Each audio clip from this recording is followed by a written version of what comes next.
అందరికీ నమస్కారం. Welcome to Suman TV.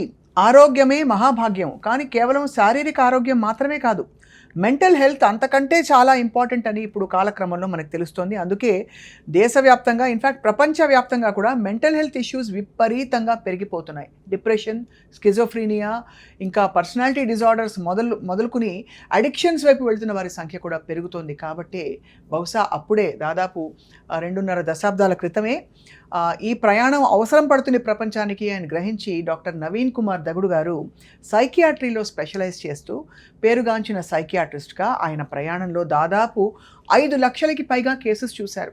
అంటే అంతమందికి మెంటల్ హెల్త్ ఇల్నెస్ నుంచి వారు ఉపశమనం కలిగించారు. అంతేకాకుండా కన్ఫైన్మెంట్ అంటే తీవ్రమైన మానసిక వ్యాధులతో బాధపడుతున్న వాళ్ళతో డీల్ చేయడమే కాకుండా క్లినికల్ డిప్రెషన్, ఇంకా అడిక్షన్స్ బారిన పడుతున్న వారు, ఇంకా బైపోలార్ లాంటి ఇప్పుడు కండిషన్స్ ఏవైతే మనం ఇప్పుడు ఎక్కువ మాట్లాడుకుంటున్నామో ఇటువంటి కండిషన్స్ని కూడా వారు నివారించి పేషెంట్స్కి రిలీఫ్ ఇచ్చారు. నిజంగా ఎంత పేషెన్స్ కావాలి ఈ ప్రొఫెషన్లో ఉండాలంటే. Well, I have with me doctor Naveen Kumar గారు. వారితో మరిన్ని విషయాలు మాట్లాడదాం. నమస్కారం. నమస్తే sir. Welcome to Suman TV sir. Thank you. So first of all, మీ ప్రయాణం ఈ గత ఎన్నో సంవత్సరాలుగా, ఎన్ని సంవత్సరాలు సార్? దాదాపు ఇవాళ నియర్లీ 20 years అండి. సో 20 yearsగా ఎలా కొనసాగింది, ఎలా మారిపోయింది ప్రపంచం మీ కళ్ళ ముందే? మనిషి యొక్క సెల్ఫ్ తెలుసుకోవాలి అంటే మెడికల్ సైన్స్ అనేది ఒక accurate science, near to accurate సైన్స్గా మనం చెప్పవచ్చు. రెండింటి మధ్య ఉన్న బ్రిడ్జ్ సైకియాట్రీ. ఒకటి మాలిక్యులర్ సైన్స్, మెడికల్ సైన్స్ అనేవి, ప్లస్ మెంటల్ హెల్త్ అనేది. ఈ రెండింటికి బ్రిడ్జ్ లాంటి సైన్సే సైకియాట్రిక్ న్యూరో సైన్స్. దీంట్లో నేను గమనించిన ఎంబీబీఎస్లో ఆ స్టేజ్లో ఉన్నప్పుడు మనిషి యొక్క ప్రవర్తన, మనిషి యొక్క ప్రతి ఎమోషన్కి ఒక అండర్లయింగ్ కారణాలు, న్యూరో ట్రాన్స్మిటర్స్, వాటి న్యూరో సర్క్యూట్స్, వీటి యొక్క యాక్టివిటీతోటే మన వాళ్ళ బిహేవియరు, వాళ్ళ ఎమోషన్స్, వాళ్ళ థాట్స్ తయారవుతున్నాయి అన్నప్పుడు చాలా ఫ్యాసినేట్గా అనిపించిందండి. అటువంటి సైన్స్ మనము చూడడం ఒకటే కాదు, చూసి నేర్చుకొని వాళ్ళ ట్రీట్మెంట్ కూడా చేయొచ్చు అన్నప్పుడు చాలా ఇది ఒక రకమైన ఎగ్జైట్మెంట్ కెరీర్గా ఉండొచ్చు. అట్ ద సేమ్ టైం ఇక్కడ ల్యాక్నే ఎక్కువ ఉన్నాయి, మిస్కన్సెప్షన్స్ చాలా ఎక్కువ ఉన్నాయి పబ్లిక్లో కానీ ఏ కల్చర్లో అయినా కూడా. సో వీటి యొక్క అవేర్నెస్ ఇంపార్టెంట్ అనిపించింది. ఇది ఒక ఛాలెంజింగ్ ఫీల్డ్గా చూసినప్పుడు సైకియాట్రీ డెఫినెట్గా మానవాళికి ఉపయోగపడడం కాక వాళ్ళ లైఫ్ కెరియర్ని కూడా మీనింగ్ఫుల్గా, అంటే వాళ్ళు జీవితం ఏదో జీవించామని కాకుండా దీంట్లో కూడా మనం ఫెయిల్యూర్గా కాకుండా సక్సెస్ఫుల్ కూడా చేయొచ్చు, ఆరోగ్యం గడపవచ్చు. దీని ద్వారా లాంగివిటీ, అంటే వాళ్ళ స్పాన్ కూడా మనం పెంచిన వాళ్ళం అవుతాం. అవును. సో ఆ ఆస్పెక్ట్లో నాకు సైకియాట్రీ అన్న ఫీల్డ్లో ఒక రకమైన చిన్నపాటి మ్యాజిక్ విండ్ లాగా అనిపించేది. చాలా ఈ మ్యాజిక్ వాండ్ తోటి మీరు ప్రపంచాన్ని క్యూర్ చేస్తూ 5 లక్షల మంది పేషెంట్స్ చూసామని చెప్పారు సార్. చాలా వైడ్ రేంజ్ ఆఫ్ ఇల్నెసెస్ చూస్తుంటారు మీరు. డెఫినెట్గా అండి. అంటే చాలా కామన్ కండిషన్స్ ఏమిటంటే మనకు యాంగ్జైటీ, ఫోబియాస్, అవి సరిగ్గా రికగ్నైజ్ చేయక మజిల్ పెయిన్స్ తోటి ఎక్కువ కాలం వాళ్ళు మెడికల్గా హెల్ప్ తీసుకుంటుంటారు, లేకుంటే స్ట్రగుల్ అవుతూ ఉంటారు. అంటే ఏంటి, మైండ్లో ఉన్నది బాడీకి వచ్చేస్తుంది? ఎస్ అండి.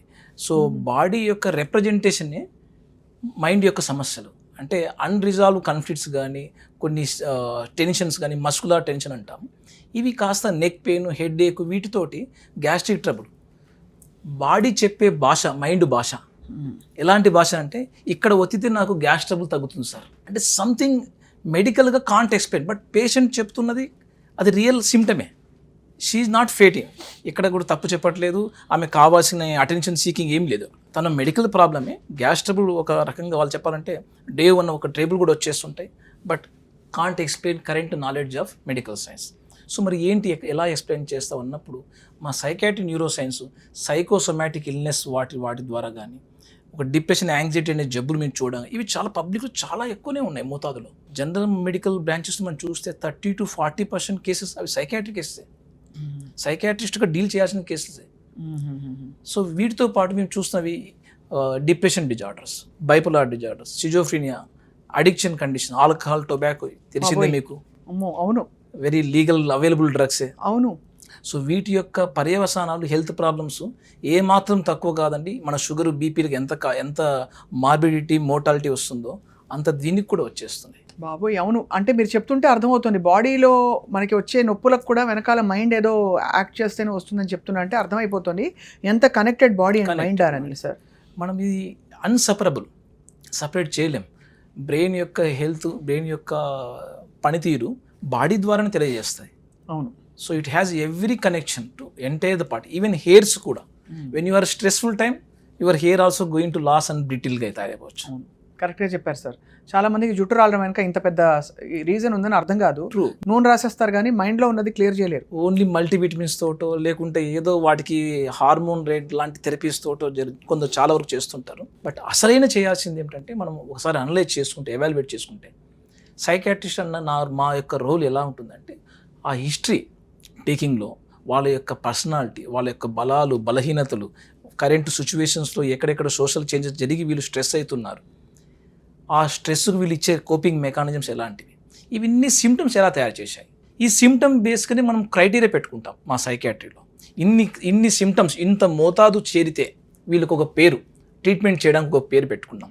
అది ఫోబియా కానీ లేకుంటే ఏ మూడ్ డిజార్డర్స్ కానీ సంథింగ్ ఈ రకంగా పేరు పెట్టేసుకుని వాళ్ళకి ట్రీట్మెంట్ పర్సనలైజ్ చేయడానికి పనికొస్తాయి. కొన్నిసార్లు మెడిటేషన్, కొన్నిసార్లు మెడికేషన్, రెండు డెఫినెట్గా అండి. అంటే సామాజికపు ట్రీట్మెంట్, సామాజికపు సైకలాజికల్ ట్రీట్మెంట్లు అనేవి చాలా విరివిగా కల్చరల్గా మనకు ఏన్షియంట్ టైమ్స్ నుంచే ఉన్నాయండి. One of the example yoga. ఇప్పుడు ఈ మధ్య కాలంలో మనము యాక్టివ్ లైఫ్ స్టైల్ ఇంటర్వెన్షన్స్ అని చెప్పేసి life activities like walking, meditation, something aerobic exercise, gym, ఇవన్నీ కూడా మనకు ఫిజికల్ ఫిట్నెస్ ఒకటే కాక సైకలాజికల్ ఫిట్నెస్ కూడా పెంచేవి. వీటి యొక్క ఇవన్నీ చూస్తుంటే సైకలాజికల్ ప్రాబ్లమ్స్ అప్పుడు ఉన్నాయి, ఇప్పుడు ఉన్నాయి, ఎప్పుడూ ఉంటాయి. రైట్.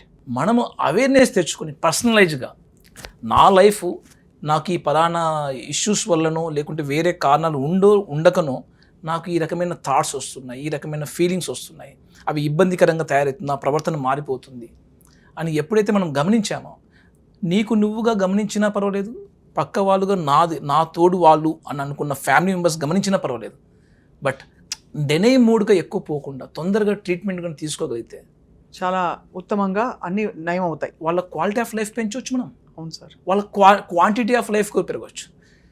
రీసెంట్గా అమెరికన్ జర్నల్ ఆఫ్ సైకాట్రీలో మీకు చెప్పాలంటే ఒక ఎక్స్టెండెడ్ స్పాన్ ఆఫ్ స్టడీస్లో ఒక సిజోఫ్రీనియా ట్రీట్మెంట్ తీసుకున్న వాళ్ళు, తీసుకొని వాళ్ళు యావరేజ్ లైఫ్ స్పాన్ 15 ఏళ్ళు పెరిగిందండి ట్రీట్మెంట్ తీసుకున్న వాళ్ళలో.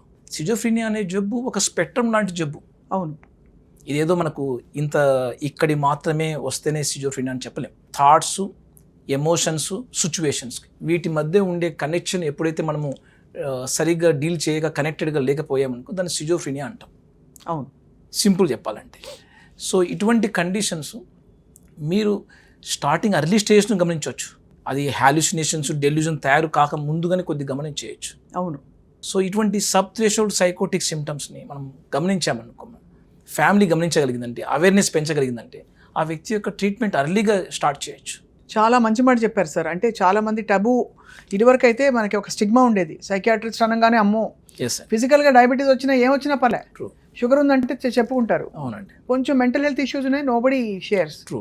For your valuable time, thank you so much sir. Thank you Suman TV గారు.